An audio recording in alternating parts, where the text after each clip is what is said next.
Hello honorable members of the clan, so welcome to my YouTube channel. So guys, I apologize that it is not your ordinary programming today because I was at the YouTube event that I was invited to by YouTube itself. Yeah, YouTube knows us, YouTube recognizes us, YouTube notices us, dear clan members. So I was invited there, and the theme, of course, of the event was making money on YouTube. So they were just showing us a variety of ways of making money on YouTube, which also includes partnership and sponsorships. Sometimes you will see a YouTuber coming onto their platform and advertising or promoting a certain product. That YouTuber makes money out of that. I haven't done something like that on my channel because I'm not quite sure how you guys feel about those type of things. I don't want to bombard you with products and services and say, hey guys, go. I would like to do that because you make money type of situation, but at the same time I don't want you guys disturbed or distracted by things of that nature. But please do let me know in the comment section if you would like me to promote other people's businesses, whether it's small or large, or promoting a service or a product of some sort. Your boy needs to make money too, you know. So anyways, I learned a lot of stuff. Probably I'll be playing some kind of a video to show you. No, actually, this is what I'm gonna do. I'm going to put an entire vlog after this video that you can actually check out and see what your boy, your honorable member of the clan, has been doing today. Well, that will be yesterday for you today. But other than that, guys, I did listen just a little bit while I was awaiting for the event to start. And there was a common denominator that some of us who are following the Senzo Meyiwa murder trial were accused. Number one, this is Mkhwanazi. Mkhwanazi is convicted of having drugs and ammunition in his that was found in his place when they were doing an arrest on him. Of course, they wanted to make that arrest and then fabricate the story of Senzo Meyiwa and pinned on him, emanating from the drugs and ammunition that were found in his room where he stayed in Tembisa. Now, when you're listening to General Nhlanhla Mkhwanazi and the arrest that took place Empangeni or Richards Bay, when there was some kind of a deployment at RBM, and the acting head of Kalagabusha, which is a prison in Empangeni, which is northern KwaZulu-Natal. And I'm like, what does this sound familiar? So they modus operandi, the police, it would seem, if they want to get you off the way because you are a problem, or maybe you know something that they don't want anybody to know, what they do is they will pin an ammunition and drug charges against you. And I like the advice that Nhlanhla Mkhwanazi gave to this colonel, I think it was Matthias, if I'm not mistaken, that, hey, listen, you need to follow protocol. And if you look at that dustbin where the ammunitions and drugs were found, and I'm asking myself, who would put drugs and ammunition by the dustbin outside? It's obvious that it is not the owner of the house, especially if they are not selling those things inside of the correctional services. This is like the prison, and the prison has residents. And then the acting head of that prison hides drugs instead of taking the drugs to the prisoners. That whole thing just doesn't make sense. It's so obvious this is a fabricated matter that they want to stick onto her so that she is moved out of the way. I don't know what problematic or what sort of a problem she was to those that were corrupt or are corrupt in that part of KwaZulu-Natal. And so because he made that sort of advice to the colonel, suddenly now he should be charged with defeating the ends of justice. And this is where Brian Mkhwanazi comes into play with his initial WhatsApp messages to General Nhlanhla Mkhwanazi. And I was giggling, but it's serious because it's clear that is how they pin a case against you. And I'm wondering, and I kept wondering, how many, especially those of you who have relatives, loved ones, husbands, wives, children that were arrested because they found drugs and ammunition in their bedrooms or in some dustbin or in their car because at work they exposed something or they found out about something and they thought of exposing this, and then suddenly they are slapped with those charges because it is a modus operandi from what I am understanding. I mean, again, let's come back to the Senzo Meyiwa and go to accused number one: drugs and ammunition. And Nhlanhla Mkhwanazi asked, and I'm also asking the same thing, that magistrate that listened to Musisibia's case, did he or she find out if those bullets of drugs were indeed narcotics, or they were just a bundle of bullets and then labeled as drugs? I'm just trying to understand. And then secondly, if you are going to have ammunition, where is the weapon for it? Type of situation. And which now also leads me to accuse number three, because similar evidence was found in his room, blue box with ammunition. South African Police Service. I think it's becoming quite obvious how innocent people, those that are actually serving sentences of crime they did not commit, are actually serving those sentences for crimes they did not commit in prison. And I think this is a perfect time once this is my advice.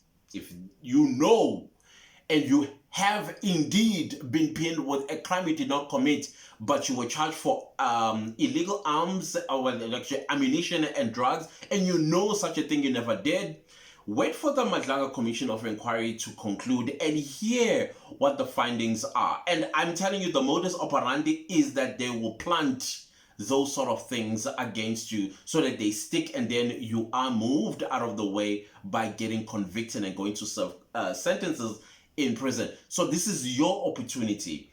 This is your opportunity to appeal that sentence. It doesn't matter for how long you've been in there, but show the court that this is what the South African police actually do to innocent people. Because, I mean, if you work, I don't know, maybe you worked as a South African police, or you worked in the government department and you found out some things, or they suspected that you found out some things, and the people that are corrupt actually got the police involved, and the police were like, hang on a minute, we know what to do, because they got brown envelope or black plastic bag, and then now you find yourself convicted of a crime you did not commit, and that crime is ammunition and drugs.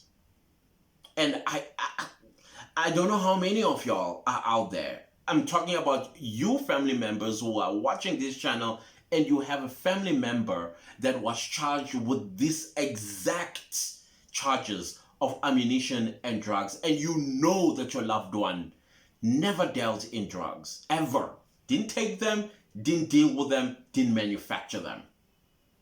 Something is definitely up, because it got my antennas going, wait a minute. This sounds to me like a modus operandi. It sounds like a modus operandi. Basically means this is their usual way of doing things to get you out of the way. If they don't unalive you through Izinkabi, they are going to pin a crime you did not commit. And most of that crime, but the sound of it, is that you were selling or you were in possession of ammunition and drugs. Or they will charge you with defeating the ends of justice. They'll find something somewhere and say you're the one who actually blocked the wheels of justice from concluding a certain matter that they were investigating. That's how it sounds like to me. And so hence Nhlanhla Mkhwanazi, they thought hitting him with defeating the ends of justice was the actual perfect crime to remove him and get him off the way. And another thing that was quite interesting for me is the Nhlanhla messages. Hey, we'll get to that one because I'm still looking into it. How exactly Nhlanhla, Shadrach Sibiya, Serge, as well as Tebogo Tobejane, all the way to the Molefe guy. Hey, Kuningi. Oh, by the way, the DA member of parliament actually came out, and I understood her explanation. I completely understood her explanation. She said, listen, the information that I already talked about was already out in public. And secondly, I was not sworn into secrecy just yet because the Joint Standing Committee of Intelligence was still not put together even after so many months after the elections. I think it took a year to put that committee together. And once you are sworn into secrecy, you are sworn into secrecy. You cannot talk about anything. But what she had talked about in public, it was already in the public space. And then I did look at it and I was like, yeah, she's actually right. She's actually right.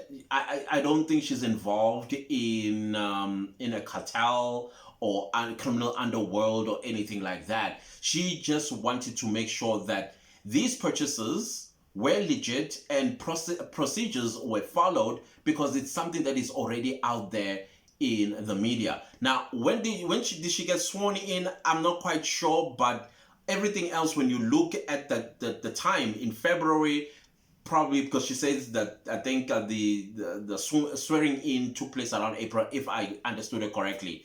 So yeah, I think on this one, Nhlanhla Mkhwanazi might have got it wrong. I hope Collar Barnett will also understand his position because I think she felt defamed.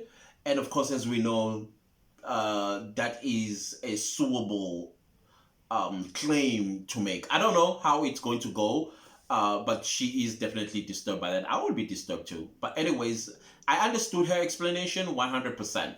So I hope on this one we get each other. As for Mr. Adams is like, what? No, that did not happen. I don't know what you're talking about. So I guess he will have to answer when he gets to the Madlanga Commission. And I don't think Collar Barnett should go to the Madlanga Commission because she's sworn into secrecy. I don't think she should jeopardize anything, in my opinion. Otherwise, she'll have to resign from the Joint Standing Committee of Intelligence so that she can answer to this accusation. And if she does sue Nhlanhla Mkhwanazi, I don't think she can do it as a type of situation. I don't know. I don't think she can. I don't know. I stand corrected. But other than that, guys, I will leave it right here. And here's that vlog about me being invited to the YouTube event. It's not a long vlog, about 5 minutes or so. I don't know. Just to show you what was happening. Yeah, YouTube sees us, guys. YouTube sees us.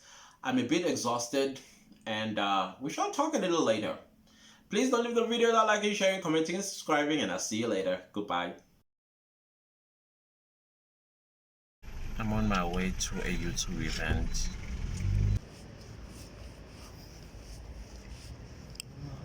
Good, I know you. Very well, thank you. Santos. Spell it out smooth. See it, yeah. Let's see. Maybe your channel name?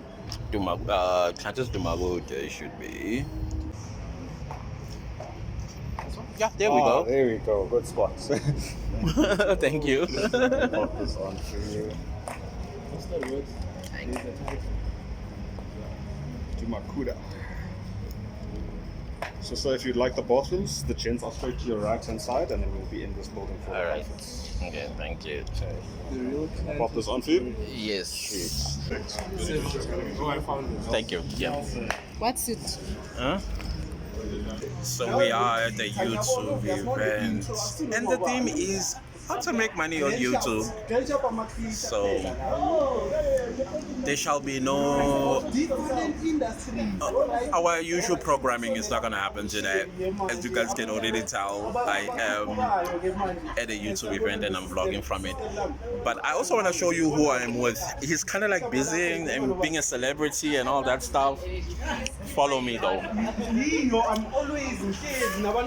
Follow me because he's busy being a celebrity here.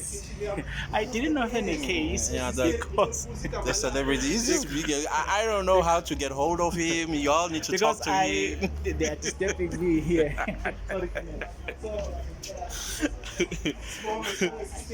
So that is where I am right now. Maybe I should show you on the inside what's happening. Right? So let's turn around so you get to see what's happening. So yeah, this is the inside. As creators begin to arrive.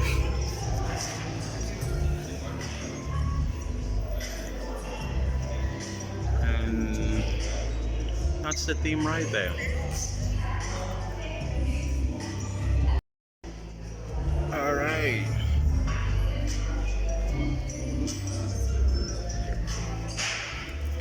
Okay, what's happening? It's fine. So, sorry about that. My goodness gracious me. Sure. I don't see my usual suspects. They are not here. 414.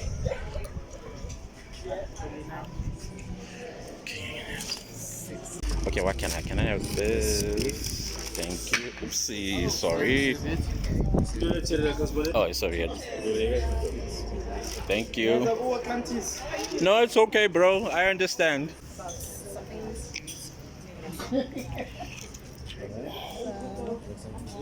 A creative, someone who's a producer. She's passionate about blending storytelling with strategy in a way that is really meaningful to the audience. When it comes to experience, we're talking about someone who isn't just in the creative space, but they've worked with creators, they've worked with brands, they've worked with creators and brands, they've worked with creators as talent as well. Please join me in welcoming Modi.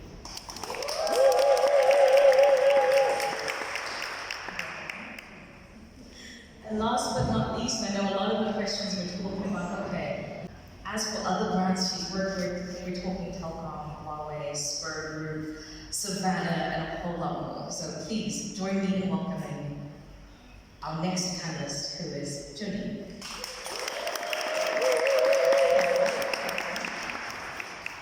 Is this like a selfie type? Sorry. Are we doing anything? Are we making faces? What's the vibe? Sharing and excited. Thank you. That definitely got the heart. The brand perspective is they're serious business people. They have targets, they have business objectives that they want to meet. They want to work with you in order to meet those business objectives. So if you come and this is just a hobby for me and I'll maybe shoot content when I have time, etc. And as a result, I miss deadlines. They're not going to take you seriously, because you are not being professional. So professionalism is quite important, even from the onset, even if it's just a hobby. Because if you want a hobby to evolve into an actual business, it can, depending on how serious and how professional you are about it. And that means treating it like a business. That means carving time out where you make sure that your books are in order, that you pay your taxes, that you're doing invoicing, that you've got a rate card, etc. How serious you take it will assist you in then becoming a bigger business.